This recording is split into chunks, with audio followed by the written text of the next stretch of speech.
السلام عليكم ورحمة الله وبركاته. وعليكم السلام ورحمة الله وبركاته. الحمد لله وحده والصلاة والسلام على من لا نبي بعده.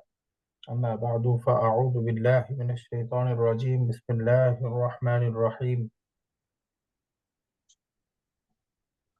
إن الله يأمر بالعدل والإحسان وإيتاء ذي القربى وينهى عن الفحشاء والمنكر والبغي يعظكم لعلكم تذكرون. رب اشرح لي صدري ويسر لي أمري واحلل عقدة من لساني يفقهوا قولي। আলহামদুলিল্লাহ, আজ আমাদের 11তম তারাবি। কোরআনে পাকের 14 নম্বর জুজটা সম্পূর্ণ আজকে পাঠ করা হবে। আজকের পাঠে পূর্ণ দুইটা সূরা থাকবে। সূরাতু আল হিজর, সূরা হিজর সম্পর্কে আমরা আজকে জানবো ইনশাআল্লাহ, এবং পরবর্তীতে সূরাতু আন-নাহল, এই দুইটা সূরা আজকে পড়া হবে। পূর্ণ দুইটা সূরাই আজকে পাঠ করা হবে। 14 পারায় দুইটা সূরা আছে। তো এখানে সূরা হিজর, হিজর মানে মক্কা এবং তাবুক এর মধ্যবর্তী একটা স্থানের নাম হিজর। ওইখান থেকে এই হিজরবাসীর আলোচনা আসছে এখানে। ওইখান থেকেই এই সূরার নাম হয়েছে সূরা আল হিজর। আর নাহল, নাহলুন মানে মৌমাছি। যেহেতু এই সূরার মধ্যে মধু, মৌমাছি এবং মধুর উপকারিতা, মধুর দৃষ্টান্ত ইত্যাদি নিয়ে আলোচনা হয়েছে, এই জন্য এই সূরাটার নাম হলো সূরাতু আন-নাহল।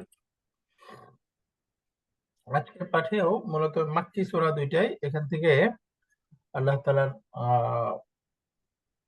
যত কোরআনে কারিমে মাক্কি সূরা আছে, ওখানে মেইন মেসেজ থাকে হলো আখিরাত, কিয়ামত, ঈমান। এরপরে হলো আল্লাহ তাআলার নিয়ামতকে স্মরণ করানো, এগুলো। তো এই দুইটা সূরার মধ্যেই এই বিশেষভাবে আল্লাহ তাআলার নিয়ামত সমূহকে স্মরণ করিয়ে বান্দাকে শুকরিয়া আদায়কারী এবং আখিরাতের ব্যাপারে বারবার সতর্ক হওয়ার কথা বলা হয়েছে। এখানে ঘটনাবলীর মধ্যে মানুষ এবং জিন সৃষ্টির কথা আসছে। আল্লাহ তাআলা মানুষকে সৃষ্টি করছেন আহ কাদামাটি থেকে, মাটি থেকে, আর জিনকে সৃষ্টি করছেন উত্তপ্ত আগুন থেকে। তো এই যে সৃষ্টির কথা উল্লেখ আসছে, এই সৃষ্টির সাথে সাথেই আদম আলাইহিস সালাম এবং ইবলিসের ঘটনা আসছে। আমরা জানি আদম আলাইহিস সালাম এবং ইবলিসের ঘটনা বিভিন্ন সূরার মধ্যেই আসছে। এখান থেকে বারবার মেসেজ দেওয়া হয় আমাদেরকে যে আমরা যেন আল্লাহ তাআলার আনুগত্য গ্রহণ করি, অহংকারী হয়ে ইবলিসের দলভুক্ত না হই। আল্লাহর হুকুম আমরা যেন আনুগত্যের উপরে থাকি, সবসময় বিনয়ী হই, অহংকারী হয়ে ইবলিসের মতো চির বিতাড়িত না হই। তারপরে এখানে ইব্রাহিম আলাইহিস সালামের ঘটনা আসবে। এই ঘটনা হচ্ছে গত পর্বেও সূরা হুদের মধ্যেও আসছিল। ফেরেশতারা ইব্রাহিম আলাইহিস সালামের কাছে আসে, এই বৃদ্ধ বয়সে সন্তানের সুসংবাদ দেয়। তখন ইব্রাহিম আলাইহিস সালাম খুব আশ্চর্যান্বিত হন। তো তখন নির্দেশ আসে যে আল্লাহর রহমত থেকে নিরাশ হওয়া যাবে না। বাহ্যিকভাবে প্রতিকূল মনে হলেও আল্লাহ তাআলা কাদির, সবকিছু করতে সক্ষম। তো আল্লাহ তাআলা মৌসুম ছাড়াও ফল দিতে সক্ষম। আল্লাহ তাআলা বৃদ্ধ বয়সেও সন্তান দিতে সক্ষম। তো সুতরাং কোন অবস্থাতেই আল্লাহর রহমত থেকে নিরাশ হওয়া যাবে না। গত ক্লাসে আমরা পড়েছিলাম না, ওয়ালা তাইআসু মির রাউহিল্লাহি ইল্লাল কওমুল কাফিরুন। আল্লাহর রহমত থেকে একমাত্র কাফেররাই নিরাশ হয়। এই জন্য কোনোভাবেই আল্লাহর রহমত থেকে নিরাশ হওয়া যাবে না। পরবর্তীতে ইব্রাহিম আলাইহিস সালাম সেই ফেরেশতাদের জন্য খাবার নিয়ে আসেন। তিনি তো মানুষ মনে করেন। বাকি যখন ফেরেশতারা খাচ্ছে না, তখন তিনি বুঝতে পারেন তারা ভয় পেতে থাকে, না জানি কোনো আযাব আসলো। তখন এই ফেরেশতারা অভয় দেয় যে আপনাদের কাছে আসি নাই, আপনাদের পার্শ্ববর্তী লূত আলাইহিস সালাম এবং তার জাতি, তাদের কাছে এসেছি। তো এই ঘটনাটা এই সূরার মধ্যেও আসবে। লূত আলাইহিস সালামের জাতি গত পাঠেও ছিল, এই ঘটনার সাথে সম্পর্কিত এখানেও লূত আলাইহিস সালামের জাতির কথা আসবে। তাদেরকে পাথরের বৃষ্টি দিয়ে ধ্বংস করার বিষয়টাও আসবে। আইকাবাসী, কোরআনে আসহাবুল আইকা বলছে, আবার কোথাও বলছে আসহাবু মাদিয়ান। মাদিয়ানবাসী বা আইকাবাসী অর্থাৎ শুআয়ব আলাইহিস সালামের জাতি, তারা ওজনে কম দিত, তাদের কথাও সংক্ষেপে ইশারা আসছে এখানে। এবং শেষ সালেহ আলাইহিস সালামের জাতি সামুদ জাতি, সালেহ আলাইহিস সালামের উটনীকে হত্যা করে তারা বিরুদ্ধাচরণ করেছিল, তাদের শাস্তির ব্যাপারটাও এখানে আলোচিত হয়েছে। অর্থাৎ মাক্কি সূরাতে আল্লাহ তাআলা ওই যে ইতিহাস বা আমাদের পূর্ববর্তী, আমাদের অতীত এখান থেকে স্মরণ করান, যেন আমরা ওই তাদের অবস্থা থেকে শিক্ষা গ্রহণ করে আমরা যেন আমাদের ভবিষ্যৎ জীবন অর্থাৎ আখিরাতের জীবনকে সাজাই। আখিরাতের জীবনে তাদের থেকে শিক্ষা নিয়ে তাদের মতো আচরণ না করি, বরঞ্চ এই পূর্ববর্তী যাদের উপর আল্লাহর রহমত, যাদের উপর আল্লাহর এনআম, যারা মুনআম আলাই, যারা হচ্ছে আনআম আলাইহিম, এই দলের অন্তর্ভুক্ত আমরা যেন তাদের পথ গ্রহণ করি। এই জন্যই বারবার এই পূর্ববর্তীদের ইতিহাস বিভিন্ন সূরায় বারবার বারবার বলতে থাকে যেন আমাদের ঈমানকে শক্তিশালী করি। মানে একটা আয়াত আসবে, খুব বিখ্যাত আয়াত, আল্লাহ তাআলার নিয়ামত সমূহকে স্মরণ করিয়ে দিয়ে আল্লাহ বলছেন, ওয়া ইন তাউদ্দু নি'মাতাল্লাহি লা তুহসুহা ইন্নাল্লাহা লাগাফুরুর রহিম। ওয়া ইন তাউদ্দু নি'মাতাল্লাহ, কোন মানুষ যদি আল্লাহর নিয়ামতকে গণনা করা শুরু করে, আল্লাহ বলতেছে যদি তুমি আল্লাহর নিয়ামতকে গণনা করো, লা তুহসুহা, এটা কখনোই বেষ্টন করে শেষ করতে পারবে না, গণনা করে শেষ করতে পারবে না। আল্লাহ কত নিয়ামতকে স্মরণ করব। ওই যে আমি কিছু ছিলাম না, আমার কোনো অস্তিত্বই ছিল না, সেখান থেকে আল্লাহ তাআলা ওই সামান্য পানি থেকে সৃষ্টি করেছেন।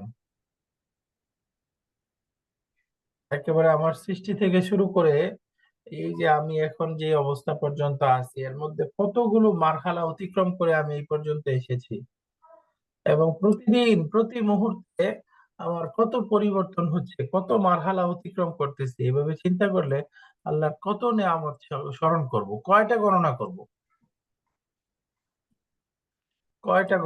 এই জন্য আল্লাহ বলতেছেন লা তুহসুহা, গণনা করে শেষ করতে পারবে না। সূরা মারিয়ামের মধ্যে আমরা পড়বো, এখানে বলছে নাফিদাত কালিমাতুল্লাহ, সমস্ত সমুদ্রগুলো যদি কালি হয়ে যায়, পৃথিবীর সব গাছ কেটে যদি কলম বানানো হয়, আল্লাহর কালিমা, আল্লাহর প্রশংসা, আল্লাহর নিয়ামত যদি আমরা লিখা শুরু করি, নাফিদাত কালিমাতুল্লাহ, তারপরেও এই সব কম পড়ে যাবে আল্লাহর নিয়ামত, আল্লাহর প্রশংসা গণনা করে লিখে শেষ করা যাবে না। তথাপি আল্লাহ তাআলা বলতেছেন এত মহান নিয়ামত দানকারী আল্লাহ তাআলা, এত ক্ষমতাশীল আল্লাহ তাআলা লাগাফুরুন, এত কিছু দেওয়ার পরেও তিনি অহংকারী না, বা তিনি আমাদের উপরে জাব্বার না, কর্তৃত্বশীল না, তিনি আমাদের উপরে কোনো কিছু চাপিয়ে দেন না, বরঞ্চ ইচ্ছায় অনিচ্ছায় কোনো ভুল হয়ে গেলে আমরা যখন ইস্তেগফার করব, তিনি লাগাফুর, তিনি ক্ষমাকারী, রাহিম, এবং তিনি হচ্ছেন ওই যে আমাদেরকে ক্ষমা করে এবং সবকিছু দান করে দয়া করেন, রাহিম। এই দেখেন, গফুর রাহিম দুইটার নাম একসাথে আসছে, এই দুইটার মধ্যেও একটা সম্পর্ক হলো, ক্ষমা করাটাও হচ্ছে আল্লাহ তাআলার রহমতের একটা পরিচায়ক। ক্ষমা করাটা, এই যে আমরা একবার দুইবার পাঁচবার একাধিকবার একই অপরাধ করতেছি, যদি খাঁটি দিলে তওবা করি, আল্লাহ তাআলা ক্ষমা করেন। এই যে ক্ষমা করাটাও হচ্ছে আল্লাহ তাআলার একটা রহম। এই গফুর শব্দের সাথে রাহিম, এখান থেকে একটা নারীদের ব্যাপারে আসছে, সমস্ত ইয়াতেই নারীদেরকে ছোট করা হয় ধর্ম বিশ্বাসে, বাকি ইসলাম নারীদেরকে অনেক উচ্চ মর্যাদায় আসীন করেছে। এখানে আয়াতটাতে বলা হচ্ছে ওয়াইদা বুশরা আহাদুহুম, যখন তাদের একজনকে বিল উনসা, কোন কন্যা সন্তানের সুসংবাদ দেওয়া হয়, যাল্লা ওয়াজহুহু মুসওয়াদ্দান, তাদের চেহারা কালো হয়ে যায়, ওয়া হুয়া কাযীম, এবং সে তখন দুঃখ ভারাক্রান্ত থাকে, রাগ হতে থাকে, ওয়া হুয়া কাযীম। তো এখানে এই যে আল্লাহর আনুগত্যশীল বান্দা যে না, বরং আল্লাহর আনুগত্যের বাহিরে সীমা লঙ্ঘনকারী যারা, সে হোক কাফের অথবা ইসলামের মধ্যেই আছে কিন্তু আল্লাহর আনুগত্যে নাই, এমন লোকদের ব্যাপারে বলা হচ্ছে। আর যার আল্লাহর প্রতি ঈমান আছে, যে আল্লাহকে বিশ্বাস করে, যে আল্লাহর প্রতি সুধারণা রাখে, তার অবস্থা এরকম না, যাল্লা ওয়াজহু মুসওয়াদ্দান, এরকম হয় না, তার চেহারা কালো হয় না, বরঞ্চ সে মনে করে যে কন্যা সন্তান পুত্র সন্তান সবকিছুই আল্লাহ তাআলার ফায়সালা, এটা আল্লাহ তাআলার তাকদীর। আমার জন্য কন্যা সন্তান আল্লাহ তাআলা দিয়েছেন, এটাই আমার জন্য কল্যাণকর, এই জন্য আল্লাহ দিয়েছেন। পুত্র সন্তান দিয়েছেন, এটাই আমার জন্য কল্যাণকর। এটাকে বলে রেদা বিল কাজা।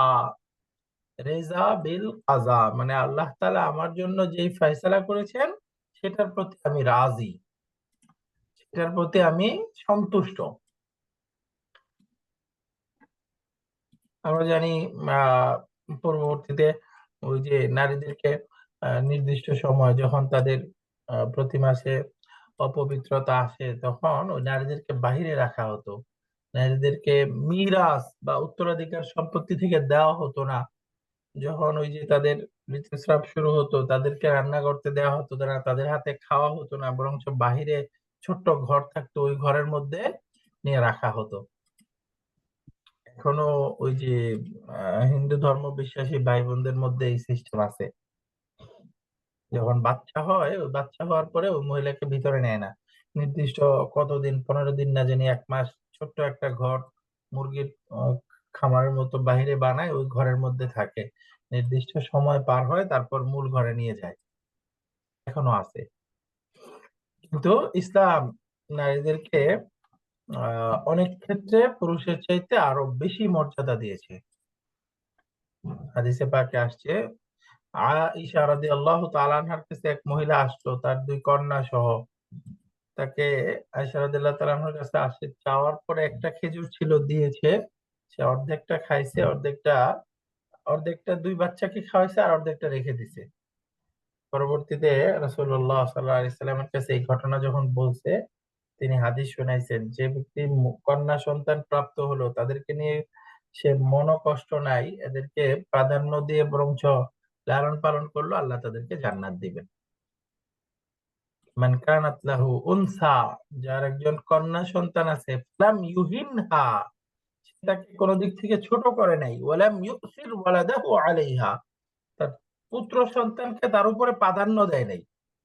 এই যে এইটা খুব গুরুত্বপূর্ণ একটা কন্ডিশন, যে পুত্র সন্তানকে কন্যা সন্তানের উপরে প্রাধান্য দেয় নাই। ওয়ালাম ইউসির ওয়ালাদাহু আলাইহা, আলাইহা মানে আলাল উনসা, এই কন্যা সন্তানের উপরে পুত্র সন্তানকে প্রাধান্য দেয় নাই, এভাবে সে লালন পালন করছে। আদখালাহুল্লাহুল জান্নাহ, সরাসরি আল্লাহ বলতেছেন আল্লাহ তাকে জান্নাত দিবেন। হুজুর আসসালামু আলাইকুম। তারপরে তো তারা সমান অধিকার চায়। হ্যাঁ, সমান অধিকার চায় বলতে আল্লাহ তো এমনি বেশি দিয়ে রাখছে। সমান অধিকার চায় যারা, এটা হলো বোকামো।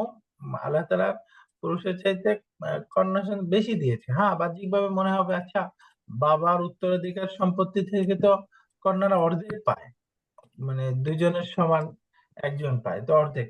কিন্তু দেখেন, এখানে যদি আমরা ইয়া করি, যে একজন কন্যা সন্তান সে বাবার ঘরে থাকা অবস্থায়, তার একেবারে প্রাপ্তবয়স্ক হওয়ার পরেও তার জিম্মেদারি বাবা মায়ের উপর। কিন্তু পুরুষ, একটা ছেলে সন্তান প্রাপ্তবয়স্ক হওয়ার পরে তার জিম্মেদারি বাবা মায়ের না। হ্যাঁ, যদি করে বাবা মা সেটা ইহসান। একেবারে আহ তার বিয়ে হওয়া পর্যন্ত এটা ইসলামী বাবা মায়ের উপর জিম্মাদারি দিয়ে রাখছে কন্যা সন্তানের, কিন্তু ছেলে সন্তানের না। তার মানে ছেলে সন্তানের দায়িত্ব হলো সে যদি প্রাপ্তবয়স্ক হয়ে যায়, নিজের খরচ এবং সবকিছু নিজেকে মিটাইতে হবে, কিন্তু কন্যা সন্তানের দায়িত্ব বাবা মা। এটা গেল। তারপরে সে একটা ছেলে সন্তান, সে প্রাপ্তবয়স্ক হয়েছে, লেখাপড়া করার পরে এখন সে কথার কথা বিয়ে করবে। এখন বিয়ের খরচের দায়িত্ব কিন্তু তার নিজের, এবং বিয়ের জন্য তার উপযুক্ততা তার নির্দিষ্ট আহ আর্থিক অবস্থার উপরে ভিত্তি করে হবে। অর্থাৎ সে নিজের টাকা থেকে সে মিরাজ দিতে পারতেছে কিনা, এই কি বলে মোহর দিতে পারতেছে না কিনা, এই মোহরের সক্ষমতাও নিজেকে আদায় করতে হবে। কিন্তু কন্যা সন্তান ওই যে ওই দিক থেকে তার বিয়ে পর্যন্ত কোনো খরচ নাই, এবং তার বিয়ের খরচ ইত্যাদি সব জিম্মেদারি বাবার উপরে। এবং অন্য দিক থেকে ওই যে তার স্বামী তাকে মোহর দিয়ে তারপরে বিয়ে করে নিয়ে যাবে, এবং বিয়ের পরেও তার কোনো খরচ নাই, পূর্ণ জিম্মেদারি স্বামীর উপর। পূর্ণ জিম্মেদারি স্বামীর উপর। তো একদিক থেকে সে এখানে বাবার সম্পত্তি পাচ্ছে। হ্যাঁ, ভাইয়ের চাইতে অর্ধেক বলা হচ্ছে, কিন্তু এখানে আবার স্বামীর কাছে মোহর পাচ্ছে এবং স্বামী মারা যাওয়ার পরে সেই স্বামীর সম্পদ থেকে সন্তানের ভিত্তিতে 1/8 পাবে অথবা 4/1 পাবে। আবার সে তার সন্তানদের থেকে পাবে। সে আবার তার তো দেখেন তার কত দিক থেকে হলো, তাহলে কি এটা তার ওই ছেলে সন্তানের দিক থেকে কোনো দিক থেকে কম? অবশ্যই কম না, বরং বেশি হয়। বরং তার তো কোনো খরচই নাই। ইসলামে নারীর যদি ভাবে স্বাভাবিকভাবে হয় তাহলে তো বাহ্যিক কোনো খরচই নাই। একটা সময় বাবা মা দিবে, পরে স্বামী দিবে, সন্তানরা দিবে, নিজের তো বাহ্যিক কোনো খরচই নাই। হ্যাঁ, কিন্তু আর হুজুর আমরা কোনোটাই দায়িত্ব, তো দেয় না। হ্যাঁ এটা ওস্তাদজি, হলো এটা একটা কথা, বিরাট যারা দেয়। বিরাট বিতর্কের বিষয়। কারণ হুজুর এগুলো এগুলো কথা ভাইয়েরা না বলাই ভালো। ভাইয়েরা আমরা বাবারা সকলেই জানি, দেয় না, এটা বিরাট বিষয়। এটা আসলে এখানে ডিসকাস করলে ডিসকাস করলে আমাদের সমস্যা। হ্যাঁ, ছেলে এটা করার ভাইরাই দরকারই লজ্জা নেই। পাবেন, কারণ তারা তাদের বোনদেরকে বিয়ে দিলে বলে যে বিয়ের জন্য তো খরচ করেছি, তোকে পড়িয়েছি, আবার জমি দিব। আর গ্রামের দিকে আরেকটা জিনিস চল আছে, আমি দেখলাম যে জমি জমা নিলে আর বাবার বাড়ি ভাইয়ের বাড়ি আর বেড়াইতে আসা যাবে না। এটা খালি হয়তো বেড়াইতে আসা নয় আপা, বলে কি যে তার আর সংসারের কোনো বললাম না, উন্নতি আমি হবে জানি না, অনেক কিছু। আর অনেক কিছু এগুলো নিয়ে যদি আলোচনা এখানে কোরআন না হয়। মানতো উস্তাদজি, তাহলে আমাদের এই বৈষম্য, মানে বৈষম্য মিন্স শ্রদ্ধার বৈষম্য বলছি আর কি, রেসপেক্টেবল ইন্ডিকেটর গুলো ঠিক থাকতো, যদি অ্যাকর্ডিং টু কোরআন আমরা চলতে পারতাম। কোরআনে চললে পরে ঠিক তখন এই বলেছেন, মেয়েরাও কোনো অধিকারও চাইতো না। মেয়েরা নিষ্পেষিত হওয়ায় অধিকার চায়, কিন্তু সেটা একদম অন্যায় অধিকার। এই একদম ঠিক বলেছেন, একদম ঠিক বলেছেন। আমাদের যে মহিলারা এই অন্যায় করে মানে অধিকার চাচ্ছে, আসলে ওদের একটা অধিকারটা ওরা কিছু জানেই না অধিকার সম্পর্কে, এমনি একটা নিয়ে অধিকার চায়। আর এই এমন সব জমিগুলো আসলে দেয় ওস্তাদজি, যেই জমিতে প্রোডাক্ট নাই, মানে নাই, জমি জমার মধ্যে ধান চাল বেশি হয় না, খারাপ জমিগুলা বোনকে দেয়, একে তো যদিও দেয়ও না, দেখে। দিলেও হলো খারাপটা দেয়, তাই না? মানে এক কথায় আলহামদুলিল্লাহ সত্যি আমার তো কথা অনেক বলতে, ভালো জমি দিয়েছে, হ্যাঁ পুঙ্খানুপুঙ্খ আলহামদুলিল্লাহ। একেবারে 100% শিওর কথা। আমাদের আলহামদুলিল্লাহ। মানে ওটাই আমাদের বলতেছিলাম যে আরেকদিন আলোচনায় সম্ভবত আসছিল, আপনাদের একটু মিউট করে রাখি। আরেকদিন আলোচনায় আসছিল যে কত পার্সেন্ট ভাই বোন বা পাওয়া যাবে যারা সঠিকভাবে বোনদের বা মেয়েদের প্রাপ্যটা বুঝাইয়া দিছে। অন্তত বাংলাদেশের ইয়াতে আমার ধারণা যে 5%-এর বেশি হবে না, যারা সঠিকভাবে একেবারে তার হক সুন্দরভাবে বুঝাইয়া দিছে নিজের বোনকে, নিজের মেয়েকে আহ দিছে। একেবারে 5%-এর বেশি হবে না, একেবারে পুঙ্খানুপুঙ্খানু হক আদায় করে দিছে। তো এই জন্যই আর কি আসলে সমস্যাটা তৈরি হয়। তো এটা শুধু আসলে এই দিকটা দেখলেই হবে না, বরঞ্চ ওই যে আমাদের দেশে ইসলামের চর্চাই আছে হলো এরকম। আমাদের কাছে যেটা আসলে ইসলামে নাই ওইটা আমরা বড় করে নিয়ে নিছি এবং এটাকেই সামনে ধরে সামনে আমরা চলি, যে কারণে আসলে এই অরাজকতা বা এত সমস্যা। তো কোরআনের চর্চা বা ইসলামের যে অধিকার দেওয়া আছে ওইটা সুন্দরভাবে প্রতিষ্ঠা হলে আর কোনো দিক থেকে সমস্যা থাকবে ওস্তাদজি, না। কোরআনের ইমপ্লিমেন্টেশন থাকলে মামলা মোকদ্দমাও কমে যেত। হ্যাঁ অবশ্যই কমে যেত বাংলা মোকদ্দমা। এই ফিল্ডে এই যে 80% মামলা মোকদ্দমাই হয় এই ল্যান্ড ইস্যু নিয়ে। হ্যাঁ ল্যান্ড বিষয়, আর হলো ওই যে এই নারী নির্যাতন ইত্যাদি, একেবারে ছোট্ট থেকে এটা আমি একদিক আমার থেকে। আমার মানে জবের অভিজ্ঞতা থেকে বললাম, আমার এখানে প্রায় 7-8 জন কলিগ আছে, সবাই আমরা এরকম ফিল্ড অভিজ্ঞতায় আছি। তা আমরা দেখে আসছি ওস্তাদজি, এই এই সব নিয়েই, খুব ঠুনকো বিষয় নিয়েই, মানে জমি জমা সংক্রান্ত। অ্যাকর্ডিং টু কোরআন যদি হতো, তাহলে আমাদের অনেক সমাজের বৈষম্য কমে যেত। অত দূরে যাওয়াই লাগবে না, কারণ এখন যে বর্তমান সমাজের অবস্থা, এখানে যদি কোরআনের একটা খালি ধর্ষকের যদি শাস্তি একটা জনসম্মুখে দেওয়া যেত, কখনই আর ধর্ষণ করার কেউ সুযোগই পেত না, মানে ইচ্ছাই করতো না তার। আর এত নারী শিশু এত মানে এত রুচিটা কি, 4-5 বছর 7 বছরের মানে শিশুকে বলে এই অবস্থা, এর আর কোনো শাস্তি আছে? আমি নিজেই বলি, আমার মা আমি জানি আমাকে কিছু দেয়নি। আহারে, একটা আইন খালি কার্যকর হলো, অনলি একটা, দেশ থেকে অনেক কিছু বিতাড়িত হয়, খালি একটা, খালি ধর্ষকের একটা শাস্তি যদি দেওয়া যায় জনসম্মুখে, বাস। কোরআন বারবার বলে দিচ্ছে ওয়ালাকুম ফিল কিসাসি হায়াতুন ইয়া উলিল আলবাব, কিসাসের মধ্যেই তোমাদের জীবন আছে। তো এই কিসাস মানে কোরআনের শাস্তি, কোরআনের যে আইন, এই আইনকে বাস্তবায়নের কথা বারবার বলতেছে কোরআন। তো এটা না হলে আমাদের মধ্যে এগুলো কাটবে না। আজকেই মানে এখন তো এই সংক্রান্ত সংবাদই বেশি আসতেছে। তো আজকে চোখে পড়লো, আল্লাহ মাফ করুক, ওনার নাম, উনি মনে হয় হিন্দু, কি জানি বণিক, ও চট্টগ্রামের এক লোক, উনি ওনার নিজের মেয়ে, আল্লাহ মাফ করো, ওনার ওয়াইফই তার নামে গিয়ে মামলা করছে, নিজের মেয়েকে সে নিজে ধর্ষণ করছে। জি আল্লাহ উস্তাদজি, মাফ করো। মেসেজটা দেখেছি তো উস্তাদজি। মানে ইয়া কিভাবে হইতে পারে? আল্লাহ মাফ করো, আল্লাহ মাফ করো।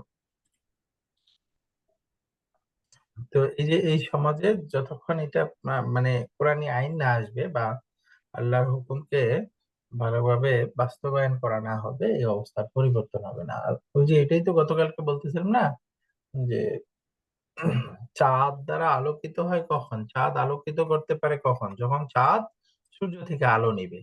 এই উম্মতের পরিবর্তন হবে কখন, যখন এই যে আমরা উম্মতি, যখন রাসূল সাল্লাল্লাহু আলাইহি সাল্লাম যে সূর্য, কোরআন যে সূর্য, এই সূর্যের আলো নিয়ে আমরা যখন আলোকিত করব। তো এটা একমাত্র পন্থা ইসলামী আইন। ومن لم يحكم بما أنزل الله فأولئك هم الفاسقون فأولئك هم الكافرون فأولئك هم الظالمون। বারবার বলছে, যে আল্লাহর বিধান অনুসারে বিচার করে না সে জালেম, যে আল্লাহর বিধান অনুসারে বিচার করে না সে ফাসিক। এক জায়গায় সরাসরি বলছে, যে আল্লাহর বিধান অনুসারে বিচার করে না সে কাফের। তো ওই যে ইসলামকে আমরা মানে কিছু একটা নির্দিষ্ট রীতিনীতিতে পরিণত করছি। মানে ইসলাম হলো মসজিদে সালাত আদায় করার নাম, ইসলাম হলো মাথায় টুপি দিয়ে পাঞ্জাবি পরে হেজাব পরার নাম, ইসলাম হলো ওই শবে বরাত ইত্যাদি অনুষ্ঠানে কোরবানি করব, হজ করব ইত্যাদির নাম। না, ইসলাম হলো আমার 24 ঘন্টা জীবনে থাকতে হবে, আমার চারপাশ যা কিছু আছে সব জায়গায় থাকতে হবে। এটা হচ্ছে মানে ইসলামের বাস্তবায়ন। তো এটা হবে হলে এই নারীদের বৈষম্য সহ আমাদের যে যে জায়গায় সমস্যা আছে সব কেটে যেত। আল্লাহ তাআলা আমাদেরকে বুঝার তৌফিক দান করুন। মোট কথা, এই আয়াতে আল্লাহ তাআলা ওই যে নারীদের যে মর্যাদা, এটাকে অনেক সমুন্নত করেছেন। হাদিসে পাকে আসছে, রাসূল সাল্লাল্লাহু আলাইহি সাল্লামকে এক সাহাবী জিজ্ঞাসা করতেছে, মান আহাক্কু বিহুসনি, যে কে আমার সবচেয়ে ভালো আচরণের উপযুক্ত, কার সাথে আমি সবচেয়ে ভালো আচরণ করব। রাসূলুল্লাহ সাল্লাল্লাহু আলাইহি সাল্লাম বলতেছে, উম্মুকা, তোমার মা। দ্বিতীয়বার আবার প্রশ্ন করছেন, উম্মুকা, তোমার মা। তৃতীয়বার আবার প্রশ্ন করছেন, উম্মুকা, তোমার মা। সর্বশেষ চতুর্থবার রাসূলুল্লাহ সাল্লাল্লাহু আলাইহি সাল্লাম বলছেন, আবুকা, তোমার বাবা। তো এখান থেকে এই যে নারীরা হচ্ছে মায়ের জাতি, মা তার মর্যাদা সবার উপরে। যত নবী বলি, রাসূল বলি, একটা প্রশ্ন হয় যে আল্লাহ তাআলা সমস্ত রাসূল পাঠাইছেন পুরুষদের থেকে, কোন নারী রাসূল আছে কিনা এর ব্যাপারে বিতর্ক আছে। উলামায়ে কেরামের দুইটা মত আছে। কেউ কেউ মারিয়াম আলাইহিস সালামকে নবী হিসেবে বলছেন। তো যাই হোক, প্রসিদ্ধ মত হলো সকল রাসূল নবী আসছেন পুরুষদের মধ্য থেকে। তো আল্লাহ নারীদের মধ্যে পাঠান নাই কেন? আরে নারীরা তো ওই রসুল আসতোই না, অস্তিত্বই ছিল না যদি নারী তার মা না থাকতো। মহিষী মায়েদের মাধ্যমেই তো ওই বড় আলেম, বড় রাসূল যাদের জন্ম হয়েছে সবাই তো ওই মায়েদের মাধ্যমে। এই জন্যই এই আল্লাহ তাআলা নারীর সবচেয়ে বড় বড় মর্যাদা হচ্ছে তিনি মা, তিনি মা। আল্লাহ আমাদেরকে আহ এই কোরআনের সঠিক হক বুঝার তৌফিক দান করুক। বিভিন্ন অযৌক্তিক এবং যেই উল্টাপাল্টা অধিকার দাবি করা হয় এগুলো থেকে আমাদেরকে পরহেজ করার তৌফিক দান করুন, আমিন। আসসালামু আলাইকুম হুজুর, সালাম। একটা কমেন্ট করব ছোট্ট, যদি আপনি অ্যালাউ করেন। জি প্লিজ। আচ্ছা, এই যে ইসলামী আইন বলছেন, যেটা ইসলামী আইন তো দুনিয়ার মধ্যে প্রতিষ্ঠিত করেছেন রাসূল সাল্লাল্লাহু আলাইহি ওয়াসাল্লাম, এরপরে আমাদের জন্য এটা ফরজ। তো আমরা যে আইনগুলির কথা বলছি, যে ইমপ্লিমেন্টেশন কথা বলছি, এটা প্রত্যেক মুসলমানের এটা পালন করা ফরজ, এবং সরকারেরও আমি মনে করি।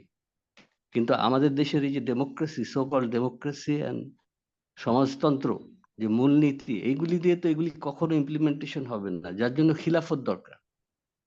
খিলাফত ছাড়া এগুলি ইমপ্লিমেন্টেশন ইজ ইম্পসিবল। আল্লাহ যদি আমাদেরকে দেখাইতো, এটাই, এটা ছাড়া তো কোনো উপায় নাই। এগুলো আমরা বলতেই থাকবো আর ওই সব চাইতে থাকবো, আমাদের ইকুয়ালিটি চাইতে থাকবো, তারপর জাস্টিস চাইতে থাকবো। তো চাওয়াই হবে। আজকে সৃষ্টির পর থেকে চাওয়াই হচ্ছে। রাসূল সাল্লাল্লাহু আলাইহি ওয়াসাল্লামের পরে, খিলাফতের পরে আর এগুলি এস্টাবলিশড হয় না। ইভেন মুসলমান দেশেও নাই এগুলি। সকল মুসলিম পাকিস্তানে ইসলামিক আইন আছে, it is not being implemented because of the democracy and সমাজতন্ত্র অ্যান্ড ওদের যেগুলি শরিয়াতে নিজেরা যেগুলি বানাইছে এগুলি দিয়ে চলতেছে।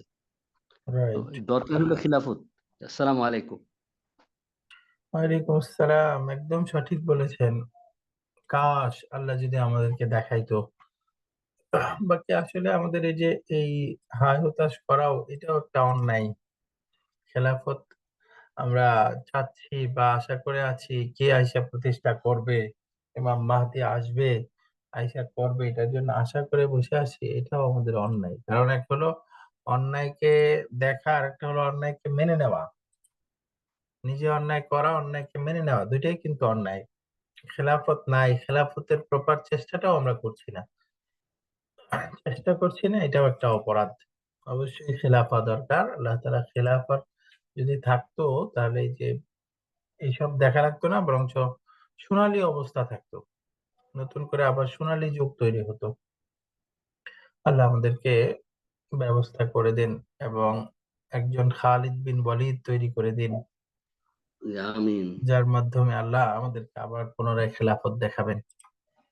আল্লাহ আল্লাহুম্মা আমিন। এখানে দাওয়াতের মূলনীতি বলা হচ্ছে সামনের একটা আয়াতে, উদউ ইলা সাবিলি রাব্বিকা বিল হিকমাতি ওয়াল মাউইযাতিল হাসানাতি ওয়াজাদিলহুম বিল্লাতি হিয়া আহসান।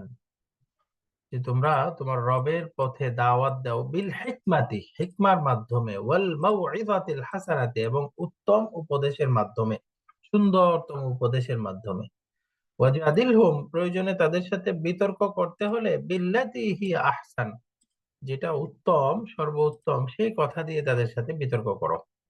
কত সুন্দরভাবে আল্লাহ বলে দিচ্ছেন, উত্তম উপদেশ দিতে হবে, উত্তম উপদেশ।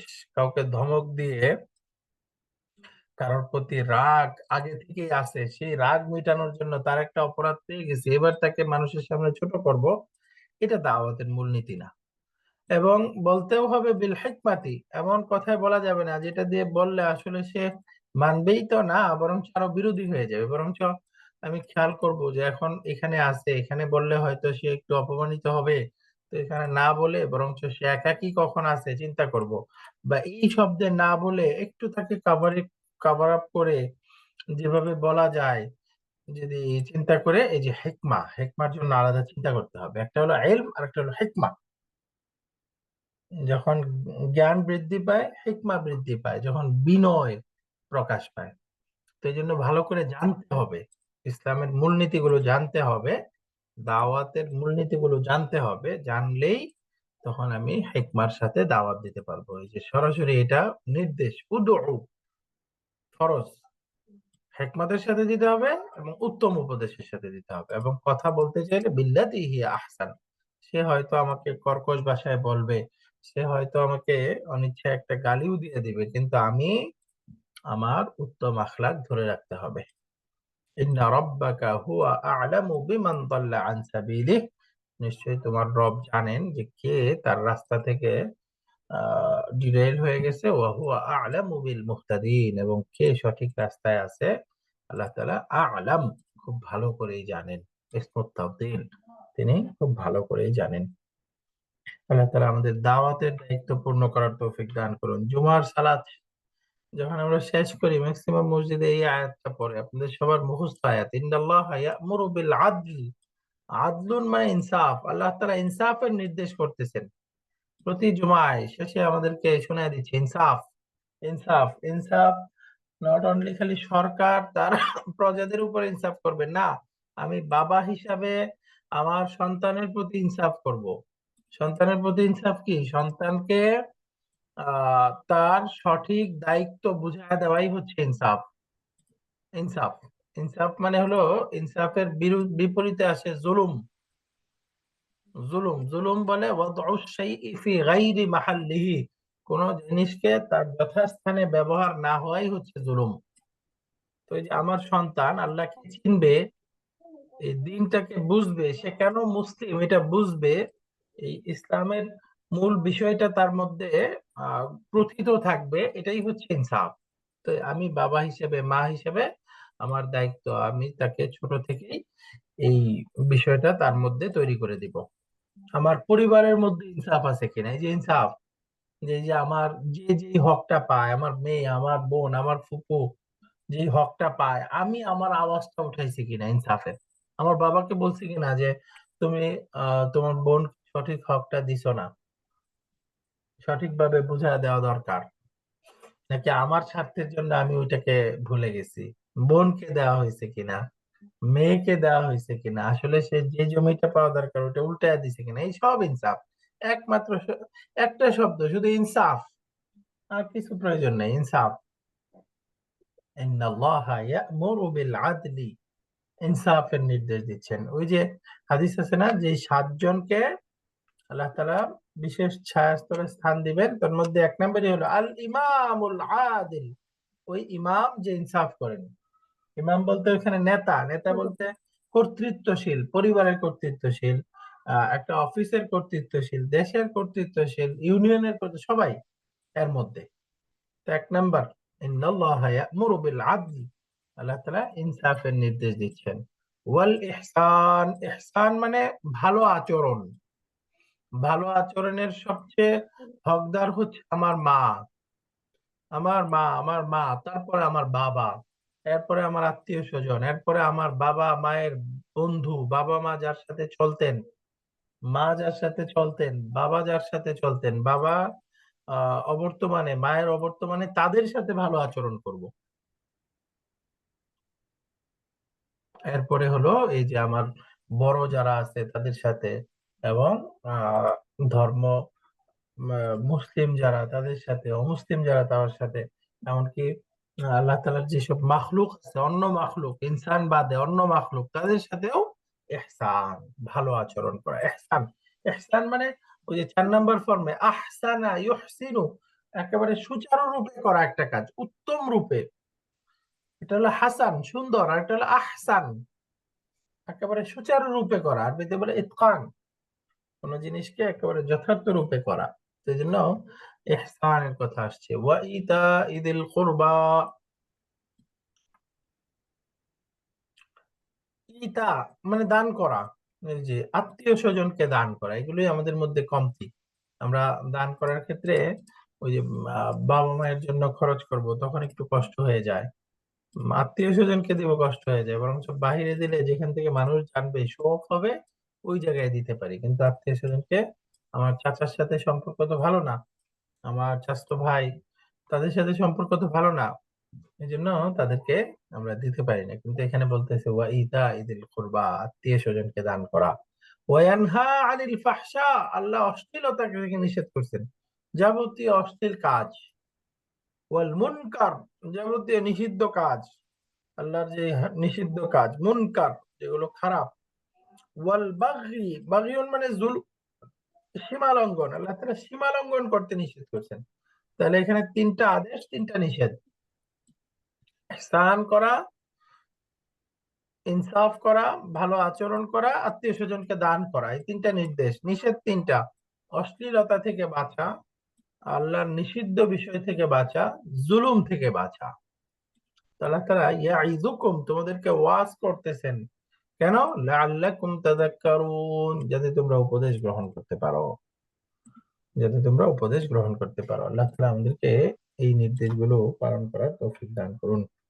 কাফেররা আকাঙ্ক্ষা করবে, সূরাতুল হিজর 14 নম্বর পারার প্রথম আয়াত চাই, রুবামা ইয়াওয়াদ্দুল্লাযীনা কাফারু লাউ কানু মুসলিমিন। কাফেররা বলবে, হায় যদি তারা মুসলিম হয়ে যাইতো। আকাঙ্ক্ষা করবে, একটা সময় আসবে, হাদিসে পাকে আসছে, কাফেররা যাওয়ার পরে, মৃত্যুর পরে যখন কিয়ামত হবে, দেখবে যে অনেক মুসলিমরাও তাদের সাথে আগুনের পাশে, জাহান্নামের পাশে। তখন বলবে, এই তোমরা না মুসলিম ছিলা, তোমরাও আমাদের সাথে। তখন তারা বলবে, তোমরা তো আমাদের মতোই সমান সমান হয়ে গেলা। তখন একটা পর্যায়ে আবার আল্লাহ তাআলা এই মুসলিম যাদের ঈমান ছিল, তাদের নির্দিষ্ট পাপের শাস্তি ভোগ করার পরে তাদেরকে মাফ করে দিবেন। তাদেরকে মাফ করার পরে তারা জান্নাতে যেতে থাকবে।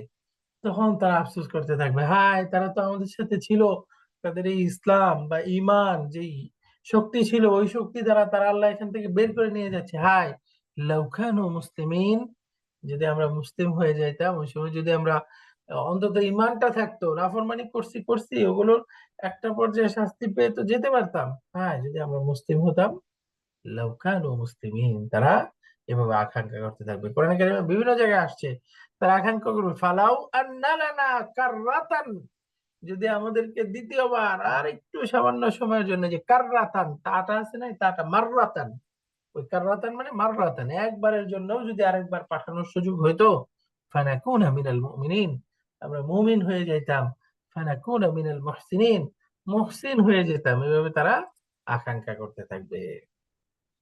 তো এই যে সেদিন এই আকাঙ্ক্ষা কোনো কাজে আসবে না, সেদিন এই আকাঙ্ক্ষা কোনো কাজে আসবে না। তো এই জন্য সময় থাকতে সঠিক পদক্ষেপ গ্রহণ করতে হবে।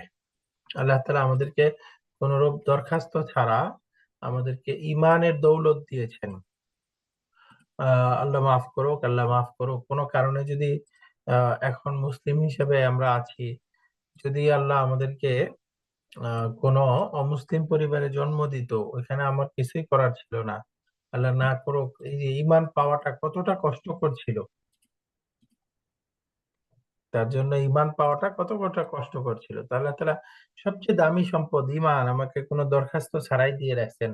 তো সুতরাং এটাকে শুকরিয়া আদায় করতে হবে এবং এর যথার্থ ব্যবহার করে আমাদেরকে আখিরাতের জন্য প্রস্তুত হতে হবে। অন্যথায় এই কাফেরদের মতো আমাদেরও আকাঙ্ক্ষা থাকবে, ইয়া লাইতানি কুনতু তুরাবা। ও আমি তো দেখিনি। এখানে সুন্দর একটা উপমা দেওয়া হচ্ছে। আল্লাহ তাআলা বলছেন, দরাবাল্লাহু মাসালান, আল্লাহ একটা তখন দৃষ্টান্ত 10 মিনিট দিচ্ছেন, পরে আসেন দেখতেছি। আবদান মামলুকান, একজন গোলাম, মামলুক মানে যার মালিকানা আছে আরেকজনের, একজন কৃতদাস গোলাম, লা ইয়াকদিরু আলা শাই, সে কোনো কিছু করতে সক্ষম না। অর্থাৎ গোলামদের হলো, গোলাম যা কামাই করবে সব মুনিবের হয়ে যাবে, তার নিজস্ব কোনো কিছু নাই। তো সে কিছুই করতে পারে না। অর্থাৎ নিজের জন্য কিছু কিনতে চাইলে মুনিবের অনুমতি লাগবে, সে কোনো দান করতে পারে না, কোনো কিছু না, সব মুনিবের। তো একজন গোলাম সে হচ্ছে কোনো কিছুই করতে পারে না, কোনো কিছুই করতে সক্ষম না।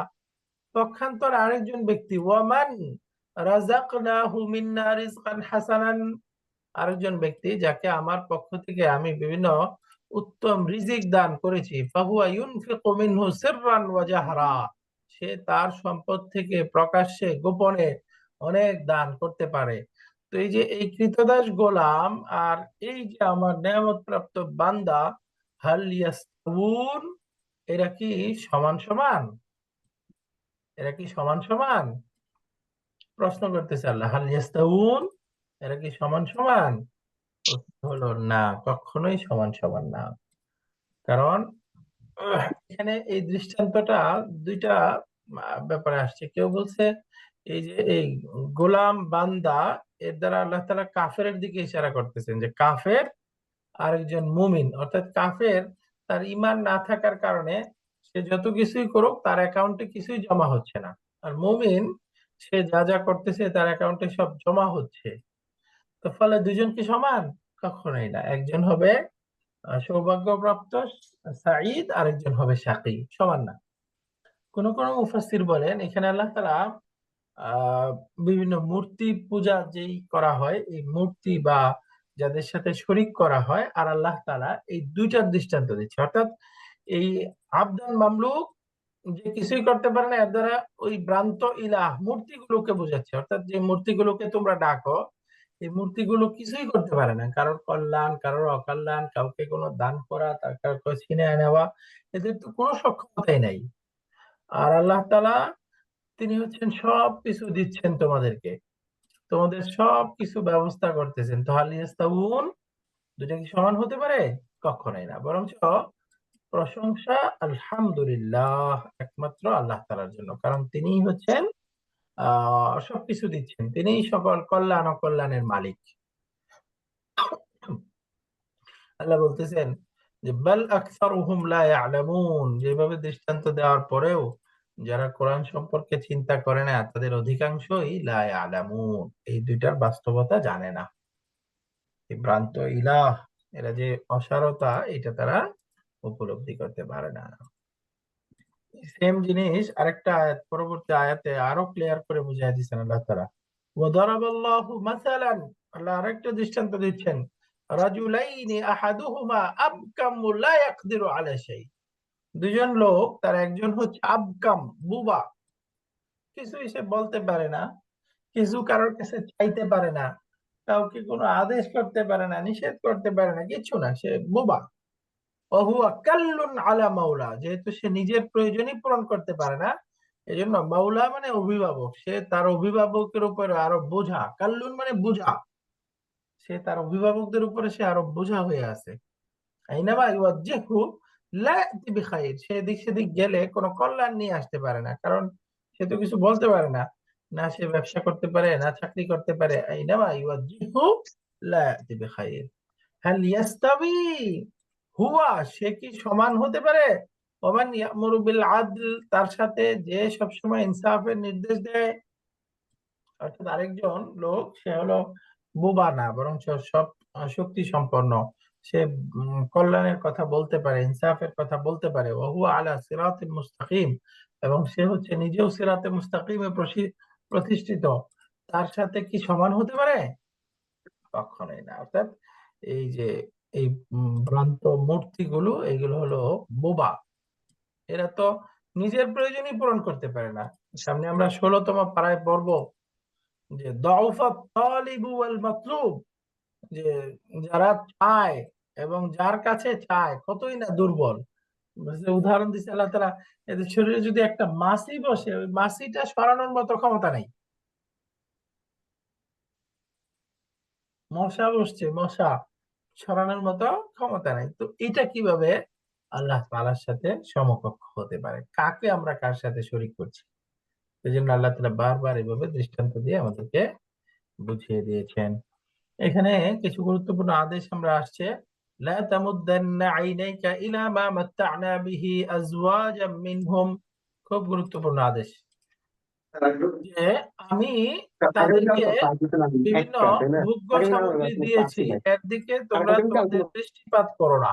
লা তামুদ্দান্না, তোমরা চোখ তুলে তাকায়ও না, আইনাইকা মানে তোমাদের চোখকে সম্প্রসারিত করো না, ইলা মা মাত্তা'না বিহি আজওয়াজাম মিনহুম, তাদের মধ্য থেকে কাউকে কাউকে যে আমি নির্দিষ্ট ভোগ্য সামগ্রী দিয়েছি, ভোগ করতে দিয়েছি, এটার দিকে তোমরা তাকায় না। অর্থাৎ অনেক কাফের আমাদের সামনে পড়বে, বা অনেক নাফরমান অনেক উল্টাপাল্টা করতেছে, ওই হলো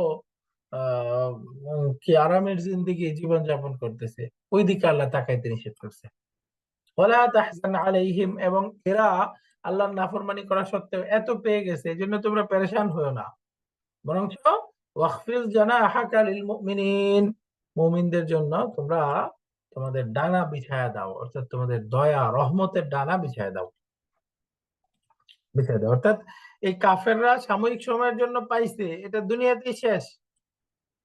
এই শুধু চোখ বন্ধ হোক, তখন বুঝতে পারবে সে যে এই সব কিছু করে সে এত অট্টালিকা জমা করছে, এটা চোখ বন্ধ করার পরেই বুঝতে পারবে। বরঞ্চ তোমরা চোখ বন্ধ রাখো, আল্লাহর হুকুম পালন করে যাও, এবং মুমিনদের জন্য বিনয়ী হও। ওয়াখফিদ জানাহাকা লিল মুমিনিন, মুমিনদের জন্য বিনয়ী হও, অর্থাৎ মুমিনদের প্রতি সদয় হও। তো এই জন্য বাহ্যিকভাবে কেউ, আমরা যদি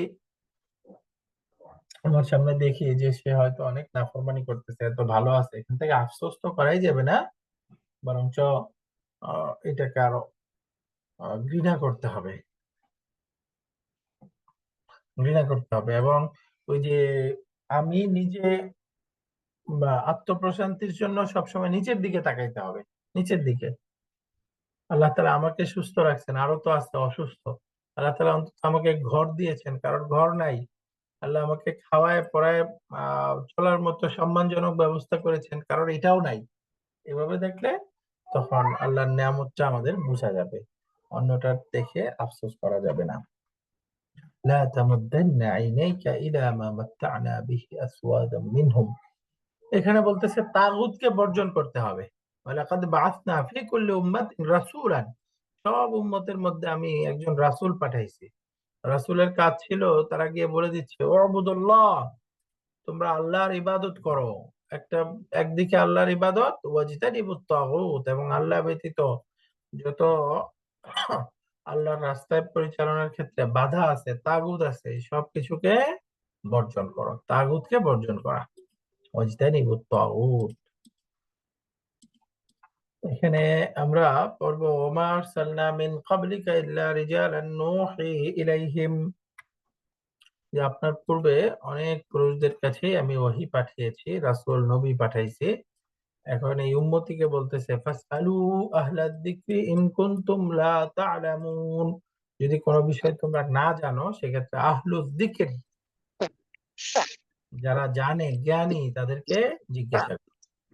এখান থেকেই ওই যে যখনই কোনো শরীয়তের বিধান জানার প্রয়োজন হয়, যে জানে তার কাছে জেনে আমরা আমল করতে হবে।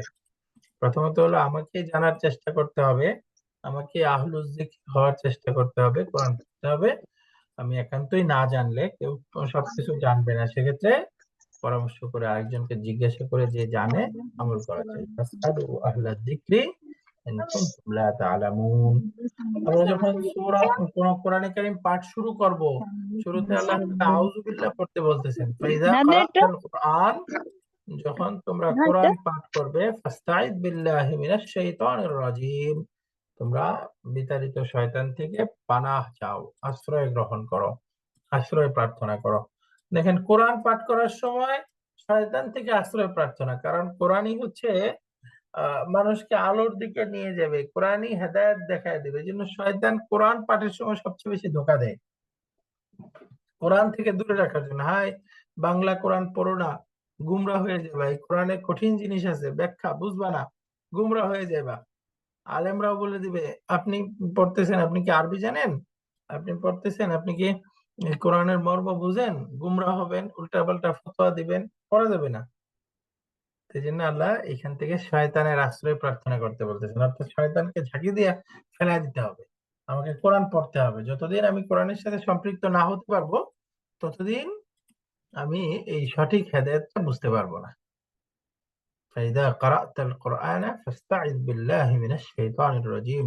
উলামায়ে কেরাম এখান থেকে মাসালা বের করেছেন, যে যখন কেউ নতুন করে কোরআন পাঠ শুরু করবে, তখন সে আউযু বিল্লাহি মিনাশ শাইতানির রাজীম, বিসমিল্লাহির রহমানির রহিম উভয়টাই পড়বে। এমনকি সালাতেও যখন আমরা শুরুর রাকাত, প্রথম রাকাতে তাকবীরে তাহরিমার পরে সানা পাঠ করেছি, সানা পাঠ করার পরে সূরা ফাতিহা শুরু করার আগে আউযু বিল্লাহি মিনাশ শাইতানির রাজীম বিসমিল্লাহির রহমানির রহিম দুইটা পড়েই শুরু করতে হবে। এখন পড়া চলতেছে, পড়া চলার মাঝখানে আমি হয়তো কোনো কথা বলছি বা কেউ আসছে কোনো কিছু বলে দিছে, এই কথা বলার পরে পুনরায় আবার শুরু করব, তখন শুধুমাত্র আউযু বিল্লাহ পড়লেই হবে, তখন বিসমিল্লাহ পড়বো না। কথার কথা, আমি সূরা বাকারা শুরু করছি, সূরা বাকারার 100 আয়াত পাঠ শেষ, তিলাওয়াত শেষ, এখন আমি তিলাওয়াতেই বসা, কেউ একজন আসছে, তার সাথে কোনো একটা কিছু এসে জিজ্ঞাসা করছে, উত্তর দিছি, এখন চলে যাওয়ার পরে আবার আমি 101 নম্বর আয়াত থেকে শুরু করব, তখন এখানে শুধু আমি আউযু বিল্লাহ পড়বো, বিসমিল্লাহ পড়তে হবে না, শুধু আউযু বিল্লাহ পড়ে নতুন করে শুরু করব। এবং পড়া চলতেছে, পড়া চলাকালীন এক সূরা শেষ হয়েছে, নতুন সূরা আসছে, কথার কথা সূরা বাকারা শেষ, সূরা আলে ইমরান শুরু করব, তখন এই নতুন সূরা শুরু করার সময় শুধু বিসমিল্লাহির রহমানির রহিম বললেই হবে, শুধু বিসমিল্লাহির রহমানির রহিম নতুন সূরা শুরু করার পূর্বে, একই তেলাওয়াতকালে। এই জন্য আমরা যখন সালাতেও দ্বিতীয় রাকাত পড়ব, এক রাকাত শেষ, দ্বিতীয় রাকাতের জন্য সাজদা থেকে ওঠার সময় আল্লাহু আকবার বলে দাঁড়াচ্ছি, দাঁড়ানোর পরে আবার সূরা ফাতিহা শুরু করব না, এই সূরা ফাতিহার সময় আর আউযু বিল্লাহ পড়তে হবে না, এবার বিসমিল্লাহির রহমানির রহিম, আল্লাহু আকবার, বিসমিল্লাহির রহমানির রহিম, আলহামদুলিল্লাহি রাব্বিল আলামিন আর রহমানির রহিম। এবং সূরা ফাতিহা শেষ, ওয়ালাদ-দাল্লিন আমিন, এবার নতুন সূরা শুরু করব, এখানেও শুধু বিসমিল্লাহ, বিসমিল্লাহির রহমানির রহিম, قل هو الله أحد الله الصمد لم يلد ولم يولد ولم يكن له كفوا أحد। এভাবে পড়ার কথা বলছে। আপনারা নিয়ম জানেন আশা করি, না জানলে এখান থেকে এভাবে সামনে পড়বেন ইনশাআল্লাহ।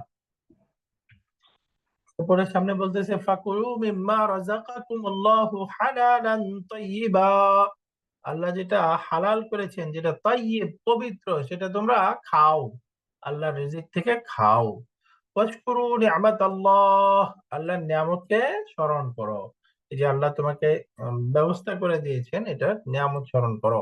ইন কুনতুম ইয়াহু তা'বুদুন, যদি তুমি একমাত্র তারই গোলাম হয়ে থাকো, তারই ইবাদত করে থাকো, তাহলে আল্লাহর নিয়ামতকে স্মরণ করো। এই জন্য খাবার সামনে আসার পূর্বেই খাবার সামনে আসছে, আমরা দোয়া পড়ব, আলহামদুলিল্লাহিল্লাযী আত'আমানি, আলহামদুলিল্লাহিল্লাযী আত'আমানা, আল্লাহ মাফ করুক, আল্লাহুম্মা সাল্লি আলা মুহাম্মাদ, দোয়াটা ভুলে গেছি।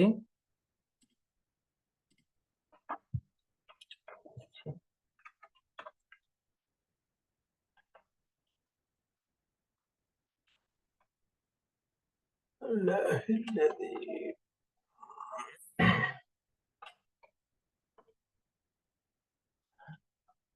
এই যে আলহামদুলিল্লাহিল্লাযী আত'আমানা ওয়া সাকানা, কোন কোন হাদিসে ওয়া কাফানা শব্দ আসছে, ওয়াজআলানা মুসলিমিন, ওয়াজআলানা মিনাল মুসলিমিন, দুই ভাবে আসছে।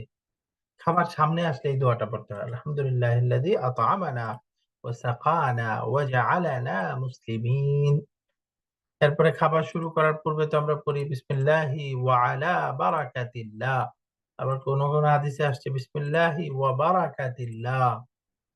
এভাবে খাবার শুরু করার দোয়া, শুরুতে দোয়া পড়তে ভুলে গেছি, তো মাঝখানে পড়া হয় বিসমিল্লাহি আউওয়ালাহু ওয়া আখিরাহ, বিসমিল্লাহি আউওয়ালাহু ওয়া আখিরাহ, এবং শেষে দোয়া পড়া। এই যে শেষের দোয়া এটা, এই যে আমি ভুল বললাম, খাবার সামনে আসার দোয়া না, এই যে আলহামদুলিল্লাহিল্লাযী আত'আমানা ওয়া সাকানা ওয়া জাআলানা মুসলিমিন, এটা হচ্ছে খাবার শেষের দোয়া। তো এই মাসনুন দোয়াগুলো পড়া, এটা তো হলো প্রাথমিক নিয়ামতের স্মরণ, বাকি সাথে সাথে এই যে আল্লাহ যে ব্যবস্থা করে দিয়েছেন, এই জন্য হালাল হারাম বাজ বিচার করা, এটাও একটা নিয়ামতের স্মরণ। সামনে বলতেছে সুম্মা আওহাইনা ইলাইকা আনিত্তাবি' মিল্লাতা ইব্রাহিমা হানিফা ওয়া মা কানা মিনাল মুশরিকিন, আল্লাহর নবীকে নির্দেশ দেওয়া হচ্ছে আনিত্তাবি' মিল্লাতা ইব্রাহিমা হানিফা, আপনি মিল্লাতে ইব্রাহিমকে একনিষ্ঠভাবে অনুসরণ করুন। মিল্লাতে ইব্রাহিম, মিল্লাতে ইব্রাহিম, ইব্রাহিম আলাইহিস সালামই আমাদের নামকরণ করেছেন মুসলিম। তো ইব্রাহিম আলাইহিস সালামের মিল্লাতের অনেক বিষয় আমাদের শরীয়তে আছে। ওমা কানা মিনাল মুশরিকিন, এবং তিনি মুশরিকদের অন্তর্ভুক্ত ছিলেন না। তো ইব্রাহিম আলাইহিস সালামের মিল্লাতই হচ্ছে আমরা আমাদের শরীয়ত। এখানে একটা গুরুত্বপূর্ণ আয়াত, ওয়ালা তাত্তাখিযু আইমানাকুম দাখালাম বাইনাকুম, তোমরা তোমাদের অঙ্গীকার, তোমাদের শপথকে নিজেদের মধ্যে প্রতারণা বা ধোঁকার মাধ্যম হিসেবে গ্রহণ করো না। অর্থাৎ তুমি তাকে প্রতারিত করবা, এই জন্য তুমি শপথ করতেছো, তাকে বিশ্বাস করানোর জন্য, এমনটা করো না। ফাতাজিল্লা কাদামুম বাদা সুবুতিহা, তাহলে এই যে ঈমান আনছো, ঈমান আনার কারণে তো তোমাদের পা দৃঢ় হইছে, কিন্তু এই শপথকে, অঙ্গীকারকে যদি তোমরা প্রতারণার ফাঁদ হিসেবে গ্রহণ করো, তাহলে ফাতাজিল্লা কাদামুন, এই পা প্রতিষ্ঠিত হওয়ার পরে আবার পুনরায় পিছল খাবে, পুনরায় সেটা পিছলে যাবে। ওয়াযুকুস সুআ, এবং তোমরা কঠিন শাস্তিকে আস্বাদন করবে, বিমা সাদাদতুম আন সাবিলিল্লাহ, যেহেতু তোমরা এই শপথকে আল্লাহর রাস্তা থেকে বাধা প্রদানের মাধ্যম বানিয়েছিলে। ওয়ালাকুম আযাবুন আযীম, এবং তোমাদের জন্য থাকবে কঠিন শাস্তি। এই দেখেন, কঠিন শাস্তি থাকবে, কঠিন শাস্তি ভোগ করতে হবে, পা পুনরায় চলে যাবে, তার মানে বুঝা যায় কি, ঈমান চলে যাবে।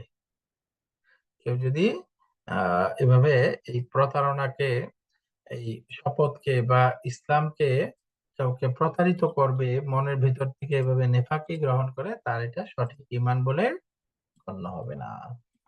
আবার কেউ বলছে না ঈমান যাবে না, বাকি তার কবিরা গুনাহ হবে। কবিরা গুনাহ হবে, যে আমি জানি যে আমি এটা পালন করব না, তারপরেও আমি শপথ করতেছি, তারপরেও আমি অঙ্গীকার করতেছি তাকে বিশ্বাস করানোর জন্য, এই জেনে শুনে এমনটা করা মস্ত বড় কবিরা গুনাহ। কেউ বলছে এই আয়াত থেকে বোঝা যায় তার ঈমানই থাকবে না। সর্বশেষ নির্দেশনা, ওয়াসবির ওয়ামা সাবরুকা ইল্লা বিল্লাহি ওয়ালা তাহসান আলাইহিম। যা কিছুই হোক না কেন তুমি সবর করতে থাকো, আর সবরটা একমাত্র আল্লাহর তৌফিকেই হবে। ওয়ালা তাহসান আলাইহিম, কেউ কিছু পেয়ে গেল বা কে কি হয়ে গেল এটার ব্যাপারে পেরেশান হওয়া যাবে না। ওয়ালা তাকু ফি দাইকিম মিম্মা ইয়ামকুরুন, এবং কারা তোমার বিরুদ্ধে ষড়যন্ত্র করতেছে এই ব্যাপারেও লা তাকু ফি দাইকিন, সংকীর্ণতার মধ্যে পড়ো না, অর্থাৎ মনে মনে পেরেশান হও না, কুণ্ঠাবোধ করো না। সুন্দর বাংলা, কুণ্ঠাবোধ মানে লা তাকু, তুমি হয়েও না ফি দাইকিন, সংকীর্ণতার মধ্যে, অর্থাৎ সবসময় পেরেশান থেকো না যে তারা তোমার বিরুদ্ধে ষড়যন্ত্র করতেছে। তারা ষড়যন্ত্র করুক, ওয়া মাকারু ওয়া মাকার আল্লাহ, তারা যত ষড়যন্ত্র করবে আল্লাহ তাআলা তার বিরুদ্ধে আরো কৌশল তোমাকে শিখিয়ে দিবেন। আল্লাহু খায়রুল মাকিরিন, আল্লাহ তাআলাই হচ্ছেন এই ষড়যন্ত্রকারীদের জবাব দানে সর্বশ্রেষ্ঠ। সেই জন্য এই যে আমরা যখন দিন পালন করতে থাকবো, বিভিন্ন বাধাই আসবেই, বিভিন্ন বাধা আসতেই থাকবে, বিভিন্ন ভাবে ষড়যন্ত্রের শিকার হবই, বাকি আমাকে আমার অবিচলতা ইস্তেকামাতের উপরে থাকতে হবে, তাহলে আল্লাহ তাআলা আমাকে হেফাজত করবেন। ওয়ালা তাকু ফি দাইকিম মিম্মা ইয়ামকুরুন। আলহামদুলিল্লাহ, আজকে আমরা 11তম তারাবিতে এই 14তম পারা পড়বো। 14তম পারার কিছু আয়াত, কিছু অংশ বিশেষ, কিছু ঘটনা আজকে পড়া হলো। যেটুকু পড়া হয়েছে আল্লাহ আমাদেরকে আমল করার তৌফিক দান করেন, এবং এর থেকে শিক্ষণীয় বিষয়টা নিয়ে আমাদের জীবনকে পরিচালনা করার তৌফিক দান করেন। সর্বোপরি আমাদেরকে ইসলামী জীবন বাস্তবায়ন করার তৌফিক দান করেন, আমাদের জীবনের প্রতিটি ক্ষেত্রে ইসলামকে প্রতিষ্ঠিত করার তৌফিক দান করেন। আমিন। ওয়া আখিরু দাওয়ানা আলহামদুলিল্লাহি রাব্বিল আলামিন।